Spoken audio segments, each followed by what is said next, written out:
Hello everyone, তো কেমন আছো সকলে? আশা করি সবাই খুব ভালো আছো। তো আজকে হচ্ছে ডে 3। আগের দুটো ভ্লগ খুব একটা ভালো করে করতে পারিনি, আর সিচুয়েশান খুব খারাপ এখন এখানে। আর এখন বাজছে হচ্ছে 5টা 46, দেখতেই পাচ্ছ। প্রচুর তাড়াতাড়ি উঠেছি, প্রায় 3:30-র সময় উঠেছি, দিয়ে স্নান টান করেছি। আর যেখানে আছি একদম বাজে জায়গা, যেহেতু বাসে এসেছি আমরা, তো এখানে অ্যাডজাস্ট করতে হচ্ছে। এখানে কোনো হোটেল পাইনি বলতে এমন জায়গায় দাঁড় করেছে যেখানে হোটেল নেওয়ার কোনো সুযোগ নেই। ওই তারপরে চারপাশের জায়গাটাও খুব একটা ভালো না, তার জন্য এখানেই থাকতে হয়েছে।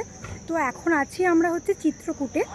তো বলে দিই কোথায় আছি। চিত্রকূটে আছি এখন, সাইট সিন দেখতে যাব। তো সেগুলি তোমাদের সাথে শেয়ার করব, কী হচ্ছে না হচ্ছে। তো ভিডিওটা দেখতে থাকো। আর ভিডিওটা যদি তোমরা প্রথম দেখে থাকো তাহলে একটা লাইক করে দিও, আর চ্যানেলটাকে সাবস্ক্রাইব করতে একদমই ভুলো না। তো এখন আমরা গাড়ি দেখতে যাচ্ছি, চিত্রকূটের সাইট সিনগুলো করব। তো সেই জন্য গাড়ি দেখতে যাচ্ছি, দেখা যাক কি গাড়ি ঠিক হয় না হয়, তারপরে তোমাদের সাথে কথা বলছি। তো আমি ইন্ট্রোতেই বলেছি যে খুব ভোরবেলা উঠেছি, আর তোমরা দেখতেই পাচ্ছ এখনো অবধি ভালো করে আলোও ফোটেনি। তো এইমাত্র সবে সবে সূর্য উঠছে, এখনো অবধি ভালোভাবে সূর্যটাও ওঠেনি। তো এখন আমরা বেরিয়েছি গাড়ি দেখার জন্য, কারণ অনেকটা দূরে দূরে সাইট সিনগুলো আছে, তার জন্য আমাদের একটা গাড়ি লাগবে। তো এখানে গাড়ির রেট প্রচণ্ড পরিমাণে হাই বলছে, মানে এক জনাকার 800 থেকে 900 টাকা বলছিল। তার সাথে সাথে চিত্রকূটে একটা বিশাল ফেমাস একটা ওয়াটারফল আছে, যেটা আমরা যেখানে আছি সেখান থেকে প্রায় 80 কিলোমিটার দূরে। তার জন্য তো অনেক টাকা চার্জ বলছে, তো সেখানে আমরা যাব না। খুবই সুন্দর ওয়াটারফলটা ছিল, আমার যাওয়ার খুব ইচ্ছা ছিল, বাট যাওয়া হবে না। তোমরা হয়তো অনেকেই জানো যে এখানে খুব সুন্দর একটা ওয়াটারফল আছে। আমি রিসেন্ট, মানে আমি নিজেও জানতাম না, এখানে আসার পথেই আমি সার্চ করে দেখেছি। যখন চিত্রকূট আসছিলাম তখন আমি সার্চ করে দেখছিলাম যে এখানে কি কি দেখার মতো জিনিস আছে। তো প্রথমেই এসেছিল ওই ওয়াটারফলটা, চিত্রকূটের ওয়াটারফল। তো ওই ওয়াটারফলটা দেখে আমার খুব ভালো লেগেছিলো, যেতে তো খুবই ইচ্ছা করছিল। পারলে আমি একটা ছবি অ্যাটাচ করে দেবো স্ক্রিনেতে। তো ওখানে যাওয়া হলো না, কারণ অনেকটাই চার্জ বলছে, প্রায় 1400 টাকা করে মাথা পিছু বলছে।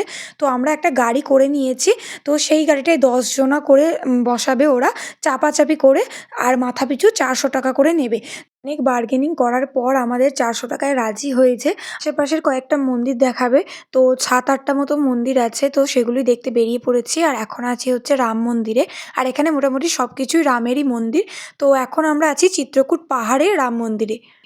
হচ্ছে চিত্রকূট পাহাড়, তো এটা পুরোটা 7 কিলোমিটার পর্যন্ত আছে। বাট এখানে একটা মন্দির দর্শন করা হলো, বাকি আরও মন্দির আছে, সেখানে গিয়ে দর্শন করতে হবে। চিত্রকূট যে পাহাড়টা আছে সেখানে যেতে গেলে আমাদের 7 কিলোমিটার হাঁটতে হবে, মানে পাহাড় দিয়ে দিয়ে যেতে হবে, পাহাড়ের গা বেয়ে বেয়ে উঠতে হবে। তো পাহাড়টা টোটাল 7 কিলোমিটার। তো পাহাড়ের ওপরে আমরা উঠিনি, আর পাহাড়ের মাঝে মাঝে হয়তো কোনো মন্দির আছে, যতটা শুনলাম আমি। তো আমরা নিচের মন্দিরটাই দর্শন করেছি, তারপর আর পাহাড়ের ওপরে আমরা উঠিনি, বেরিয়ে চলে এসেছি। এখন যাচ্ছি আমরা হচ্ছে আরও একটা রামেরই কোনো একটা স্থানে, যেখানে রাম বনবাসে গেছিলো। তো সেখানেই আমরা যাচ্ছি। তো চলো দেখা যাক কী কী আছে না আছে। দেখতেই পাচ্ছ মোটামুটি আমরা চলে এসেছি, আর পাশে একটা পুরো নদী টাইপের আছে। আর এখানে প্রচুর বাঁদর আছে, তাই আমি ক্যামেরাটাকে খুব ভয়ে ভয়ে বার করেছি। একটু এদিক থেকে ওদিক হলেই ক্যামেরা নেই, মানে হাতে ফোন নেই তোমার, ওরা নিয়ে চলে যাবে। প্লাস তোমার হাতে যদি কোনো খাবার থাকে তাহলেও ওদের হাতে চলে যাবে। তো খুব সাবধানে এখানে চলাফেরা করতে হচ্ছিলো আমাদের। আর খুব মানে শক্ত করে আমি ফোনটাকে ধরেছিলাম, কারণ একটু যদি লুজ করে ধরে থাকি বা চশমা পরে থাকি, ওরা সব কিছু নিয়ে কিন্তু চলে যাবে, তুমি বুঝতেও পারবে না, তার আগেই ওরা নিয়ে চলে যাবে। তো আমরা এখন যাচ্ছি হচ্ছে আরও একটা মন্দিরে, আর চারপাশের পরিবেশটা খুব সুন্দর, তোমাদের বলে বোঝাতে পারবো না, আর তোমরা হয়তো ক্যামেরায় দেখে সেটা বুঝতেও পারবে না। তার সাথে সাথে আমরা সকালবেলা গেছিলাম, তার জন্য পরিবেশটা আরোই সুন্দর লাগছিল, আর ভিড়টাও কম পেয়েছিলাম আমরা। তো দেখতেই পাচ্ছ পাশে অনেক বড় বড় পাহাড়, পাশে একটা নদী চলে গেছে, খুব সুন্দর পরিবেশ। যে মন্দিরটায় যাচ্ছি সেটার ঠিক নামটা আমার মনে নেই, বাট মন্দিরটার আগে অনেক মেলা টাইপের বসেছিল। আই থিঙ্ক এটা সারা বছরই বসে থাকে, যেটা দেখে মনে হলো আমার। তো এখানে অনেক কিছুই পাওয়া যাচ্ছিল, তো আমরা এখান থেকে বেশি কিছু কিনিনি, কারণ প্রচণ্ড দাম বলছিল, তাই আমরা কিচ্ছু কিনিনি, জাস্ট দেখতে দেখতে চলে গেছি। কারণ এখানে যেগুলো আছে সেগুলো আমাদের এখানেও আছে, তো তার জন্য আর বয়ে বয়ে নিয়ে আসার কোনো মানেই হয় না। তাই আমরা কিচ্ছু কিনিনি, জাস্ট গেছি, দর্শন করেছি। আর এখানে মোটামুটি সব কিছুই রামের মন্দির, মানে যেহেতু এখানে রাম বনবাসে ছিলেন, তো এখানে সব কিছু রাম আর হনুমানজিরই। তো এখানে যা দেখতে পাবে, মানে চিত্রকূটে যে কোনো মন্দিরে যাবে সেখানে তোমরা তোমরা রাম আর হনুমানজির মন্দিরই দেখতে পাবে। তো এখন যেখানে যাচ্ছি সেটাও হচ্ছে একটা রামেরই মন্দির। এখানে মোটামুটি ওই রাম কীভাবে বনবাসে গেছিলো বা রামায়ণের যাবতীয় জিনিস এখানে দেওয়া আছে, তো তোমরা সেটাই দেখতে পাবে।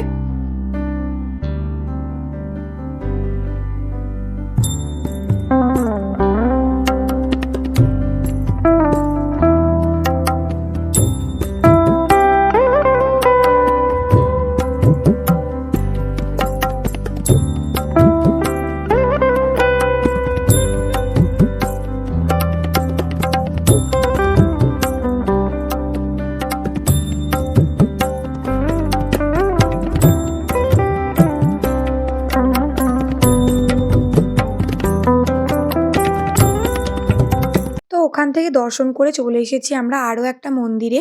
এই মন্দিরটা বেসিক্যালি একটা পাহাড়ের মধ্যে মন্দিরটা। তো দেখতেই পাচ্ছ পাশে ঝর্ণার জল নামছে, আর এই পাহাড়টার নাম হলো পঞ্চকুটি পাহাড়। তোমরা হয়তো অনেকেই জানো এই পাহাড়টার ব্যাপারে। তো এই পাহাড়টার হিস্ট্রি সম্বন্ধে আমি একটু ছোট করে বলে দিই। তো এটা হলো পঞ্চকুটি পাহাড়, তোমাদের আগেও বলেছি। আর এখানে মা সীতাকে বনবাসে দেওয়া হয়েছিল, মানে মা সীতা বনবাসে এই পাহাড়েই ছিলেন। তো আমি যতটুকু জানি, তো কিছু ভুল হলে তোমরা একটু বলে দিও কমেন্টে। তো আমি এটাই শুনলাম যে এখানে মা সীতা ছিলেন। আর যত ভেতরে যাব তোমরা দেখতে পাবে যে কিভাবে এই পাহাড়টার ভেতরে মানে গুহার মতো পুরো পাহাড়টা। আর তোমরা ভিডিওটা অবশ্যই দেখো, স্কিপ না করে, তাহলে বুঝতে পারবে। আর ভেতরে কিভাবে জলগুলো আছে, মানে ঝর্ণার জলগুলো আছে। এই পাহাড়টাতে ওঠার সময় দেখতে পেলে যে পাশ দিয়ে ঝর্ণার জলটা যাচ্ছে বাইরে। আর এখানে ভিডিও করা অ্যালাউ ছিল না, তাও আমি লুকিয়ে লুকিয়ে ভিডিওটা করেছি শুধুমাত্র তোমাদের জন্য। আর এখন দেখতে পাচ্ছ কিভাবে মানে কত সরু রাস্তা দিয়ে আমরা ঢুকছি, পুরো পাহাড়ের নিচে ঢুকছি। তোমরা দেখতে পাচ্ছ পুরো পাহাড়টা কেটে এটা বানানো হয়েছে, পুরো সরু, একদম সরু, মানে একটা মানুষ ঠিকভাবে গলতে পারবে না। বেশি যদি কেউ মোটা হয় তাহলে তো সে গলতেই পারবে না। এখানে ভিডিওটা আমি পুরো প্রপার করতে পারিনি, কারণ এখানে ভিডিও করা অ্যালাউ ছিল না। যদি জানতে পারে যে ভিডিও করছি, ফোন টোন ভেঙে দিতেও পারে বা অনেক টাকা ফাইন নিতে পারে। তো আমি লুকিয়ে লুকিয়ে ভিডিওটা করেছি। তো তোমরা দেখতেই পাচ্ছ পুরো নিচেটা কিভাবে কিভাবে কেটে, মানে পাহাড়টাকে কিভাবে কেটে এখানে পুরো মন্দিরটা করা হয়েছে। আর খুব সুন্দর, মানে খুবই সুন্দর। তার সাথে সাথে খুব ভয়ও লাগছিল, কারণ আমার খুব মানে ভয় লাগে এইসব জিনিসে, যদি পাহাড়টা ভেঙে পড়ে যায় এরম ভয় লাগে। তো দেখতেই পাচ্ছ পুরো পাহাড়ের নিচে, উপরে পুরো পাহাড়টা। আর এখানে পুরো খাঁজগুলো দেখে বুঝতে পারছো পুরো পাহাড়টা কেটে এই মন্দিরটাকে করা হয়েছে। একটা কথা তোমাদের এটা অবশ্যই জানা উচিত, তোমরা যখনই এইসব জায়গায় বেড়াতে যাবে, তোমাদের এখানকার লোকেরা, মানে এখানে যারা পুরোহিত আছে বা এখানে যারা লোকাল লোক আছে, তারা অনেক রকমভাবে স্ক্যাম করার চেষ্টা করবে তোমাদের সাথে। তো তোমরা জাস্ট যে কোনো মন্দিরে যাবে, এখানে নমস্কার করবে। তোমাদের যদি মন থেকে কোনো কিছু দেওয়ার ইচ্ছা হয় ঠাকুরকে, কোনো প্রণামী বা কিছু, তোমরা মন থেকে সেটা দেবে, দিয়ে বেরিয়ে চলে আসবে। ওরা অনেক রকম কথা বলবে, ঠাকুরের ফুল দেওয়া বা ঠাকুরের কোনো জিনিস বা তোমাদের তাবিজ টাবিজ দেওয়ার চেষ্টা করবে। দিয়ে ওরা বেসিক্যালি একটা মোটা অঙ্কের টাকা তোমাদের কাছ থেকে নেওয়ার চেষ্টা করবে। যেহেতু আমরা এরকম মধ্যবিত্ত ফ্যামিলি থেকে অনেকেই ঘুরতে যাই, তাদের জন্য বিশেষ করে তোমরা যদি চাও, তোমরা জাস্ট যাবে, প্রণাম করবে, চলে আসবে। কোনো কিছু দেওয়ার প্রয়োজন নেই, কারণ ওরা ওখানে বসেই আছে এই ব্যবসাটা করার জন্য। হ্যাঁ, শুনতে হয়তো খারাপ লাগবে, বাট এটাই সত্যি। তো যাই হোক, তোমাদের এটা বলা উচিত ছিল। তোমাদের নেক্সট আরও ভিডিওতে বলে দেবো ডিটেলসে। তো তোমরা এখন দেখতেই পাচ্ছ আমরা এখন যাচ্ছি গুহাটার, মানে এই পাহাড়টার আরও ভিতর দিকে। তো দেখতেই পাচ্ছ পুরো এখানে জল, এই জলের মধ্যে দিয়ে যেতে হবে। আর যত তোমরা এগোবে পাহাড়ের ভেতরের দিকে যাবে, তত জলটা আরও বাড়বে। কয়েকজনা গেছিলো, তো তারা বলছিল যে কোমর অবধি জল। তাই আমরা শুনে চলে এসেছি ফিরে। আমরা আর ভেতর দিকে যাইনি, জাস্ট একটুখানি গেছিলাম, হাঁটু অবধি জল পেয়েছি। তারপরে আর আমরা ভেতরে যাইনি, কারণ ওদিকটা বলছিল অন্ধকার, তার সাথে সাথে কোমর অবধি জল, তো ভিজে যেতাম আমরা। এখনও অনেক কটা জায়গা আমাদের দেখা বাকি, তাই আমরা আর যাইনি। আর দেখতেই পাচ্ছ তোমরা পুরো ভালোভাবে, যেখানে প্রচুর জল।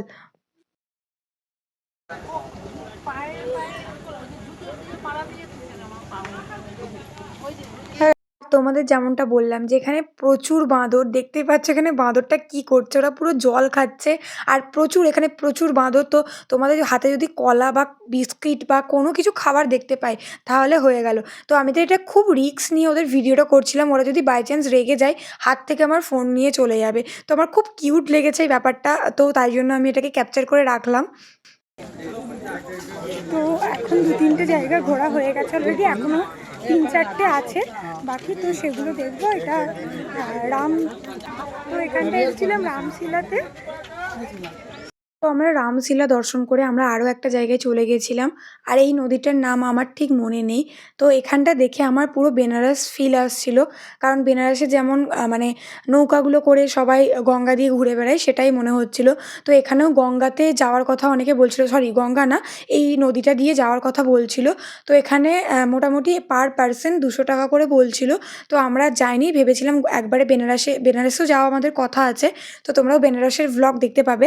তো তার জন্য চ্যানেলটাকে অবশ্যই সাবস্ক্রাইব করে রেখো। তো যেটা বলছিলাম যে বেনারসে যাবো বলে আমরা এখানে আর চাপিনি নৌকাতে।